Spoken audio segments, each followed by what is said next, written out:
As a governor of the state of West Virginia previously, three of these horrible tragedies happened, which was Sago in 2006, Aracoma followed in 3 weeks later, and then last year UBB. As we come up on our 1-year anniversary, our hearts are still heavy, and we're very much in contact with the families whose lives have been changed forever. The coal miners in West Virginia, and I'm sure around the country, and I know that Senator Rand Paul will have the same feeling that I have. They're the salt of the earth. They're hard workers. They're patriotic people. They provide for their families. They work hard. They don't ask for an awful lot.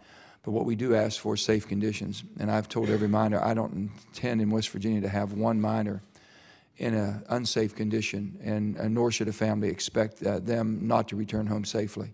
We've done everything humanly possible, and we're continuing to. After Sago and Aracoma, I knew immediately that we had to have rapid response. We had to have tracking communications. We had to have shelter and oxygen, because we know with Sago, with those things, we'd have saved 12 miners. This was a horrific explosion. And back when I was growing up in Farmington, West Virginia in '68 was the last time that we ever had any of these safety changes that were made. With all that being said, as the 1-year anniversary, again, I say our prayers and thoughts go out. I want to say to you, Mr. Main, and to Mr. Strickland, and your entire group, I've worked with you, sat with you for 5 days and 5 nights. I know the dedication and commitment. I'm not here to put the blame and the sins of the past, whether people want to make it political. The bottom line is we need to fix things. The difference is with Sago, we knew we needed a change. We knew we could, and we changed it in 1 day in West Virginia, which was unheard of.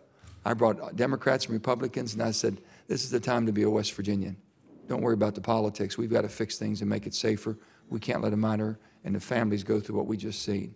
And we changed it, and you all took it, and I commend both of the chairman and the ranking minority member here, Mr. Enzi, for taking that and running and making those changes.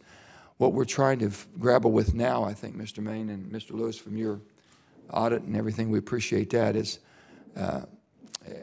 we don't know which way to go right now. How do we enforce? If it's not being enforced, how do we make the agency enforce or do its job? I'll give you an example. We put a hotline in West Virginia. You're talking about whistleblower and all the different things. Since May 7th, after the explosion in April of last year through June, 1 month, we had 16 calls to that hotline. I guaranteed every miner that I said, you should be empowered to make a call, and we will protect you. From July 2010 through present, we've had 70 calls on our line, trying to make sure, and I'm sure it's led up to, and we've coordinated that with MSHA. What we're looking for right now is the significant and substantial violations, the things that causes the death in the mine, explosions and things of this sort, ventilation. If it's not done properly, you have a buildup of fuel. The fuel is going to be basically either methane, which ventilation can take care of, or coal dust, which rock dusting can take care of that if it's done properly, to hold that lethal powder down, if you will.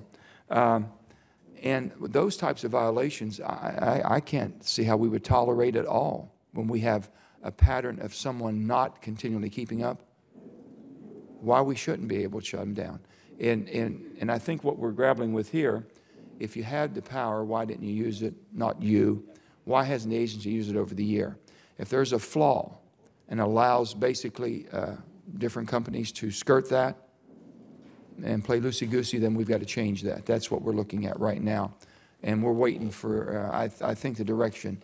I know that this is going 2 directions, a criminal investigation and both a civil investigation, to see how we can make it better.